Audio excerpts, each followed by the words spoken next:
Salut à toi, c'est Chris et bienvenue dans cette nouvelle vidéo. Dans cette vidéo, on va répondre à une question extrêmement intéressante en trading. Comment se remotiver après des pertes en trading? Avant de commencer, un pouce en cliquant sur le pouce juste en bas de la vidéo et surtout, abonne-toi, c'est pour ton bien. Donc dans cette vidéo, je vais te donner 3 conseils exactement pour te remotiver après des pertes en trading. Parce qu'il faut le savoir, tout le monde perd en trading, surtout quand on commence. Avant de te donner ces 3 conseils, il faut bien comprendre un concept important en trading. Il faut savoir que les pertes font partie intégrante de cette activité. D'accord? Si tu ne l'as pas compris, je te déconseille de continuer dans ce domaine. C'est une activité qui requiert énormément de rigueur et il faut savoir en tout cas à quoi t'attendre, d'accord, si tu veux réussir sur le long terme. Une fois que tu as intégré ce concept de savoir que les pertes font partie intégrante du processus, c'est-à-dire de l'activité de trading, tu peux t'en servir à ton avantage. Si à la moindre perte que tu effectues en trading, tu te sens mal et que tu te dis vraiment, tu remets en cause toutes tes connaissances, tout ce que tu as appris, tu remets tout en cause, c'est peut-être pas la meilleure activité pour toi. Donc garde-le bien à l'esprit, déjà, les pertes font partie intégrante du trading. Donc on arrive maintenant aux 3 conseils que je vais te donner pour vraiment te remotiver. Si toi, aujourd'hui tu fais du trading et que tu n'arrêtes pas de perdre, ou si tu as réussi à faire un certain nombre de gains et qu'après tu as tout reperdu et que ça t'a totalement démotivé, je vais te donner ces 3 conseils et si tu les appliques, crois-moi, ça va vraiment t'aider à passer au niveau supérieur. La première recommandation que j'ai envie de te donner pour vraiment te remotiver après une série de pertes en trading, c'est tout simplement de t'octroyer un taux de réussite de 50%. Je m'explique. Si aujourd'hui tu fais du trading, il faut que tu te dises clairement, il faut que sur les trades que tu passes, la moitié ce soit des gains et l'autre moitié ce soit des pertes. Donc, si tu passes 10 trades, il faut que tu te dises dans ta tête, ton objectif principal c'est de gagner 5 fois. Les 5 pertes que tu vas réaliser, ça fait partie du jeu. Ok, tu ne peux pas les éviter, ça fait partie du jeu. J'adore prendre l'analogie avec les boxeurs. Si tu es boxeur aujourd'hui ou que tu pratiques un sport de combat, tu vas monter sur le ring, tu vas combattre un adversaire. Tu sais quoi qu'il arrive que tu vas te prendre des coups. Est-ce que c'est pour ça que tu te dis « Ah merde, j'ai pris un coup, c'est foutu ». Non, tant que tu n'as pas perdu le combat, tu n'as pas perdu. À partir du moment où tu ressors vainqueur, peu importe le nombre de coups que tu as pris, tu as gagné. C'est pareil en trading. Si à la fin du mois, tu ressors en positif, tu as fait le boulot. Alors aussi, j'aimerais te préciser quelque chose. T'octroyer un taux de réussite de 50% ne veut pas forcément dire qu'à la fin du mois, tu vas être à 0. Tu vas être à l'équilibre. Ça ne veut pas forcément dire que tu n'as rien gagné, tu n'as rien perdu. Ça ne veut rien dire. J'aimerais souligner une chose. Si tu as un taux de réussite de 50% et que tu respectes ton risk-return ratio, d'accord, c'est-à-dire ton ratio de risque par rapport au gain, et que tes gains sont supérieurs au risque, tu ressortiras gagnant de ce mois-là, même si tu as gagné 50% du temps. Exemple tout simple, tu fais 10 trades. Sur ces 10 trades, tu te dis, je vais faire 5 trades gagnants, et le reste, les 5 trades, ils vont être perdants. Ça c'est certain, ils vont être perdants, peu importe. Mais mon objectif, c'est de gagner au moins 5 fois sur 10. Et que sur ces 5 trades gagnants, tu vas gagner plus que tes pertes.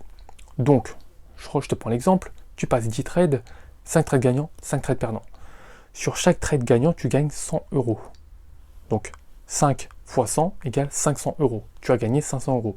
Sur chaque trade perdant, tu t'es mis une limite maximale pour ne perdre que 50 euros. Donc, sur chaque trade perdant, tu perds 50 euros. 50 fois 5, 250.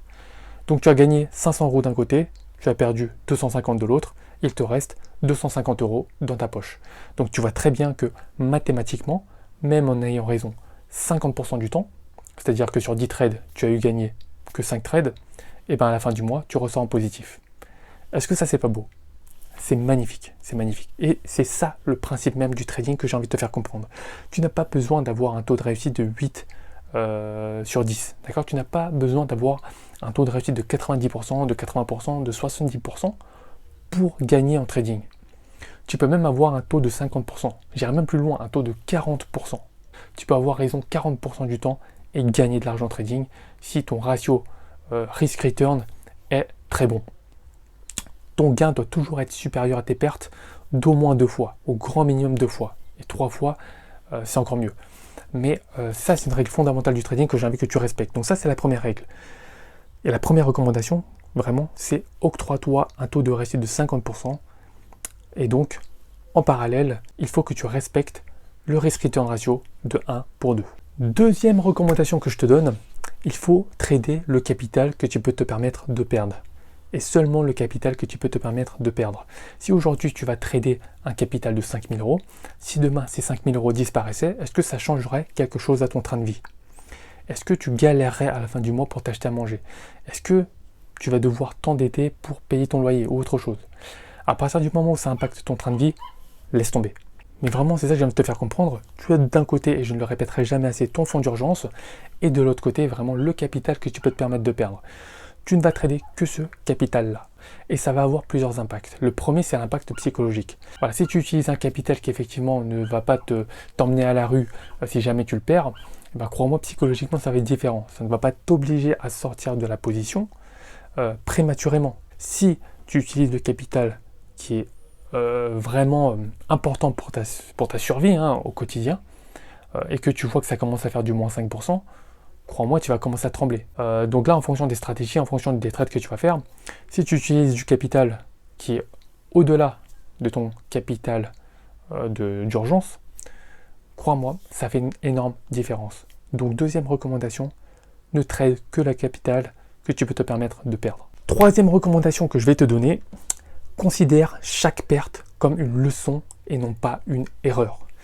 Comme je te l'ai dit en début de vidéo, dans le trading, les pertes sont liées à cette activité. Tu ne pourras jamais y échapper. Mais moi, ça fait plusieurs années que je fais du trading. Oui, je perds. Ça m'arrive de perdre. Et relativement souvent. C'est juste que quand je gagne, mes gains sont beaucoup plus importants. Et mon taux de réussite est plutôt bon puisque j'ai réussi aujourd'hui à avoir du recul sur les stratégies que j'ai mis en place en ayant une certaine rigueur appliquée à mon plan de trading.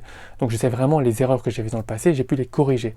Ce qui m'a vraiment permis d'affiner mes stratégies et d'affiner mes probabilités de succès. Et donc j'ai des probabilités de gains assez élevées et des gains plus importants que les pertes. Ce qui fait que effectivement, mon capital ne fait que grossir. Mais c'est ça que j'ai envie que tu comprennes. C'est que chaque perte, comme tu sais qu'elles font partie intégrante de l'activité, tu vas les prendre comme étant une leçon. Et comment est-ce que tu vas les prendre comme étant une leçon? Tout simplement en ayant du recul par rapport à ton trade. Pourquoi est-ce que tu as fait ce trade? Dans quelles circonstances tu l'as fait? Quel était ton état psychologique? Quelle configuration de trading, quelle configuration technique tu as essayé de trader à ce moment-là précis? Et tout ça, tu dois le répertorier dans ton plan de trading. Le plan de trading, il est là pour ça, pour te permettre d'avoir un regard, d'avoir du recul par rapport à ce que tu as fait. Et donc c'est ça qui va te permettre d'affiner à chaque fois ta stratégie et d'être meilleur la fois d'après. Donc chaque trade que tu perds, tu vas le prendre comme une leçon. Et cette leçon-là va te permettre à chaque fois de t'améliorer. Donc plus tu fais d'erreurs, plus tu es censé être bon normalement. Donc tu vois là, psychologiquement ça change. Tes pertes, tu vas les considérer autrement. Donc vraiment garde bien ça à l'esprit, c'est extrêmement important. Donc voilà les 3 recommandations que je voulais te faire dans cette vidéo-là. Vraiment applique-les dès que possible dans ton trading au quotidien parce que crois-moi, changer ta vision des pertes, ça change ta vision du trading, vraiment. Et tu vas trader autrement, d'accord? Puisque à chaque fois, tu vas t'améliorer. Chaque perte que tu fais, tu vas t'améliorer. Donc garde bien ça à l'esprit. Si tu as envie d'aller plus loin, moi je t'offre une série de 3 vidéos, c'est cadeau, c'est pour toi. Clique sur le premier lien en description. Tout ce que tu as à faire, c'est à rentrer ton adresse mail et moi je t'envoie ça directement par email en privé. Une série de 3 vidéos où vraiment je te montre vraiment l'envers du décor du trading. Je te montre vraiment également comment ne pas perdre plus que ce que tu auras décidé en mettant en place une stratégie de money management au carré. Et je te parlerai également de ma stratégie de trading. Donc vraiment clique sur le premier lien en description. Et quant à moi, je te retrouve tout de suite de l'autre côté pour le visionnage de la première vidéo.